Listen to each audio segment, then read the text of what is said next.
네, 우리 옆 사람과 앞뒤로 한번 인사합시다. 준비합시다.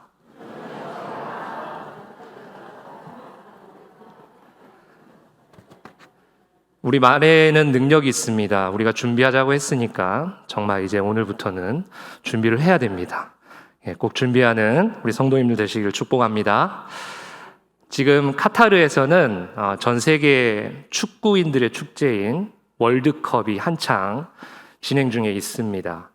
그런데 지금 몇 경기를 계속 진행되고 있는데요. 아주 약한 팀들이 우승 후보들을 이렇게 이기기도 하고 또 괴롭히기도 하고 그렇게 아주 강한 모습으로 보여지고 있는 것을 우리가 TV 중계를 통해 보았습니다.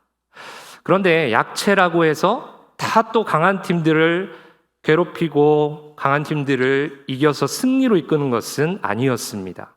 여전히 약체인 팀이 있기도 하고요. 약체지만 강팀을 이기는 그런 약체도 있었습니다. 그 차이가 무엇일까? 그것은 바로 준비였습니다. 얼마나 상대팀을 잘 분석하고 잘 준비했느냐에 따라서 그 경기의 승패가 좌우되기도 하기 때문에 그렇습니다. 그래서 잘 준비한 팀은 이기기도 하고 강한 팀을 괴롭히기도 하고, 그렇지만 또 잘 준비되지 못한 팀은 그냥 약체로 남는 그런 모습을 우리가 볼 수 있습니다. 미국의 발명가인 토마스 에디슨은 이런 말을 했습니다. 천재는 1%의 영감과 99%의 노력으로 만들어진다. 이 말은 노력하면 다 천재가 된다, 그런 이야기가 아닙니다. 천재도 노력을 해야 된다. 노력의 중요성을 이야기하는 것이죠. 노력은 바로 준비입니다. 준비를 잘 하면 성공할 수 있고, 준비를 잘 하면 승리할 수 있는 것입니다. 우리가 반드시 해야 할 준비가 있는데요. 오늘 본문 3절을 통해 우리 함께 어떤 준비인지 살펴보겠습니다. 우리 본문 3절의 말씀을 함께 읽겠습니다. 시작. 광야에 외치는 자의 소리가 있어 이르되 너희는 주의 길을 준비하라. 그의 오실 길을 곧게 하라. 아멘. 하나님께서는 세례 요한을 통해 우리에게 무엇을 준비하라고 하시는데 그것이 무엇입니까? 주의 오실 길입니다. 그런데 그냥 준비하라는 것이 아니라 그 길을 어떻게 하라고요? 곧게 하라라고 말씀하고 있습니다. 이 말인즉슨 그냥 대충 설렁설렁 건성건성 준비하라는 것이 아니라 주도 면밀하게 반드시 승리하도록, 반드시 이기도록 잘 준비하라라는 것입니다. 우리 사랑하는 동인 가족 여러분, 그리고 이 자리에 함께한 모든 성도님들, 잘 준비해서 하나님께 영광 돌리는 은혜를 경험하시기를 축복합니다. 그러면 어떻게 하는 게 잘 준비하는 것이고 주의 오실 길을 곧게 하는 준비일까요? 참 어려운 것인데 다행히도 감사하게도 오늘 하나님께서는 모델을 한 명 우리에게 보여주십니다. 그 모델은 바로 세례 요한입니다. 그래서 오늘 본문을 통해 세례 요한은 과연 어떻게 잘 준비했는지를 살펴보면서 우리도 세례 요한을 조금씩 따라가면서 잘 준비했으면 좋겠습니다. 첫 번째, 세례 요한은 복음을 전하면서 주의 길을 준비하고 있습니다. 우리 4절의 말씀입니다. 세례 요한이 광야에 이르러 죄 사함을 받게 하는 회개의 세례를 전파하니. 아멘. 세례 요한은 회개의 세례를 전파하면서 주의 오실 길을 준비하고 있습니다. 회개의 세례를 전파했다라는 것은 다른 말로 바꾸면 복음을 전했다는 것입니다. 세례 요한은 어떤 복음을 전했냐면 동일한 내용이 담긴 마태복음 3장에 의하면 회개하라, 천국이 가까이 왔느니라. 복음 중에 엑기스고 복음 중에 복음인 이 복음을 지금 세례 요한은 전하면서 주의 오실 길을 준비하고 있는 것입니다. 본문 5절을 보면 요한이 얼마나 열심히 복음을 전했는지를 알 수 있습니다. 또한 우리가 요한 앞에 붙은 이 세례라는 단어를 보면 알 수 있듯이 요한의 별명 아니겠습니까? 그만큼 복음을 열심히 전했다는 것을 알 수가 있습니다. 세례 요한이 복음을 전하면서 주의 오실 길을 준비했던 것처럼 우리도 복음을 전하면서 주의 오실 길을 준비해야 될 줄 믿습니다. 복음을 전하는 것은 하나님의 가장 큰 명령이고 우리가 반드시 해야 할 사명입니다. 그것은 선택이 아니라 필수이고 의무인 것이죠. 부활하신 예수님께서 하늘로 올라가시기 전에 제자들에게 이렇게 말씀하십니다. 마태복음 28장 19절과 20절의 말씀입니다. 그러므로 너희는 가서 모든 민족을 제자로 삼아 아버지와 아들과 성령의 이름으로 세례를 베풀고 내가 너희에게 분부한 모든 것을 가르쳐 지키게 하라. 볼지어다 내가 세상 끝날까지 너희와 항상 함께 있으리라 하시니라. 아멘. 예수님께서 내가 너희와 영원토록 함께 할 것이니까 끝까지 복음을 전해라. 이런 말씀이십니다. 이것이 바로 주님의 지상 대명령이라고 하지요. 대강절인 지금 믿지 않는 자들에게 우리는 나아가서 복음을 전해야 합니다. 2022년도 이제 다음 주면 한 달밖에 남지 않습니다.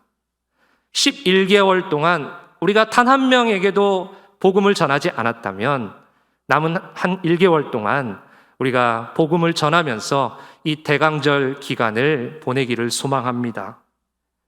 그렇게 주님의 오심을 준비하는 우리 성도님들 되시기를 축복합니다. 두 번째로 세례 요한은 모든 것을 내려놓으며 주의 길을 준비하고 있습니다. 6절의 말씀입니다. 우리 함께 읽겠습니다. 시작. 요한은 낙타털 옷을 입고 허리에 가죽띠를 띠고 메뚜기와 석청을 먹더라. 아멘.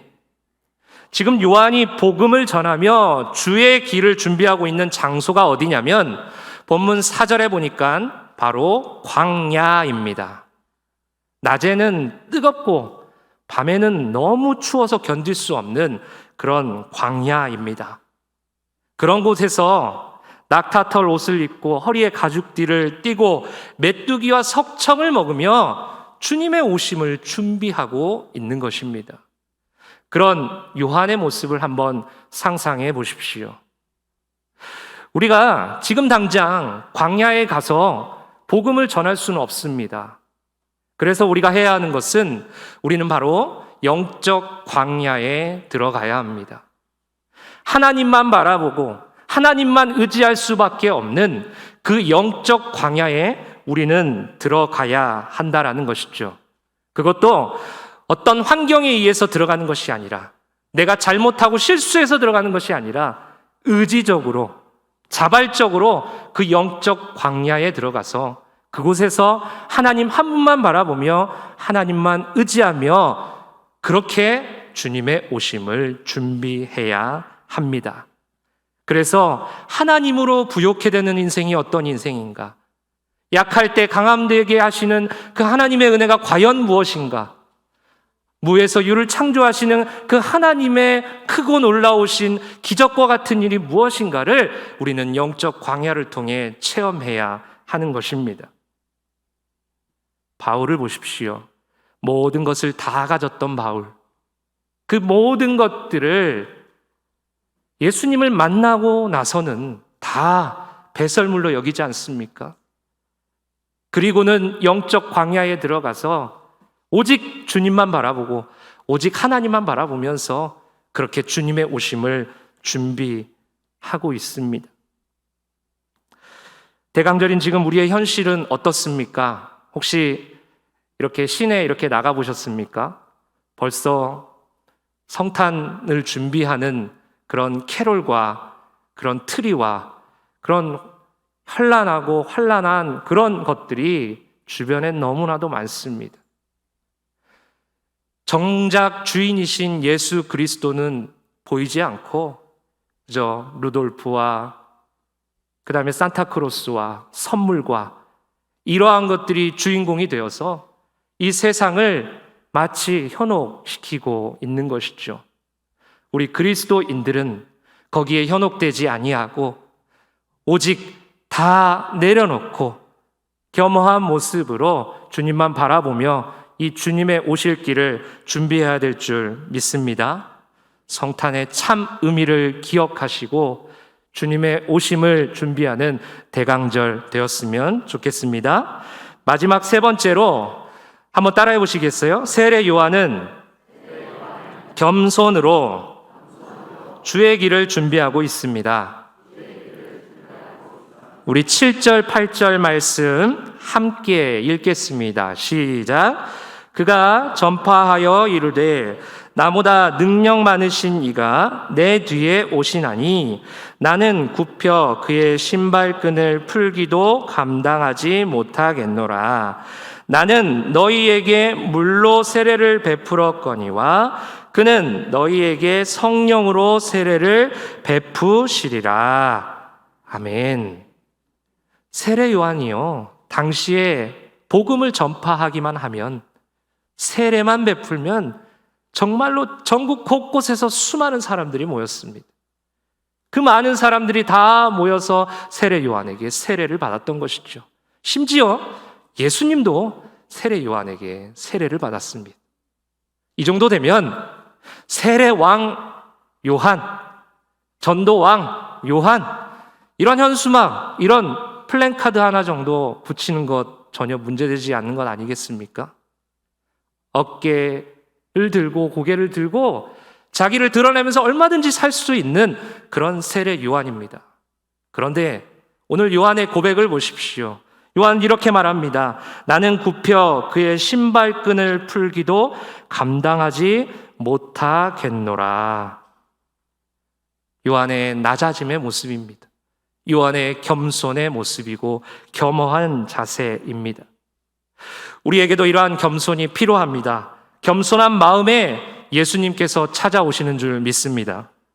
예수님을 3번 부인하여 교만의 삶을 살았던 베드로는 부활하신 예수님을 만나고 변화되어 겸손의 삶을 살아갑니다. 그가 이런 고백을 하는데요. 베드로전서 5장 5절과 6절의 말씀 제가 읽어드리겠습니다. 겸손으로 허리를 동이라. 하나님은 교만한 자를 대적하시되 겸손한 자들에게는 은혜를 주시느니라. 그러므로 하나님의 능하신 손 아래에서 겸손하라. 때가 되면 너희를 높이시리라. 아멘. 한때 교만했지만 예수님을 인격적으로 만나고 진짜로 만나고 하나님의 은혜를 경험한 뒤에는 겸손한 삶을 살아갔다라는 것이죠. 혹시 우리의 마음 가운데 손톱만큼이라도 교만한 모습이 있다면 금번 대강절에 오시는 그 예수님을 만남으로 겸손으로 허리를 동이는 은혜가 임하기를 축복합니다. 성자인 프란시스코는 이렇게 말합니다. 신앙생활에서 가장 중요한 것은 첫째도 뭐라고요? 둘째도 셋째도 겸손입니다. 예수님은 우리를 위해, 우리를 섬기시기 위해 이 땅에 오셨습니다. 화려한 곳이 아닌 낮고 천한 말구유에 오셨습니다.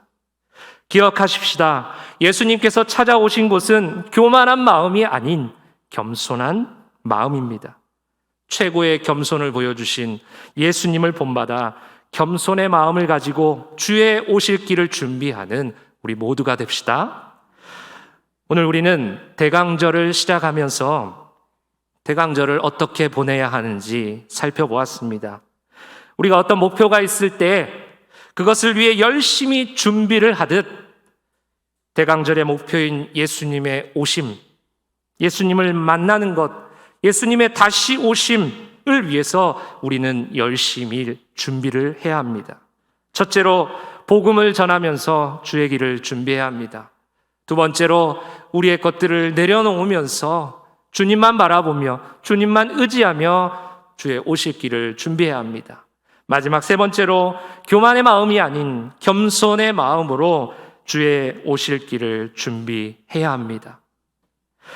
마치 여유분의 기름을 준비한 슬기로운 5 처녀들처럼 이러한 삶을 통해 주의 오실 길을 잘 준비해서 이 겨울 따뜻하게 주님과 행복한 겨울을 보내시기를 주님의 이름으로 축복합니다.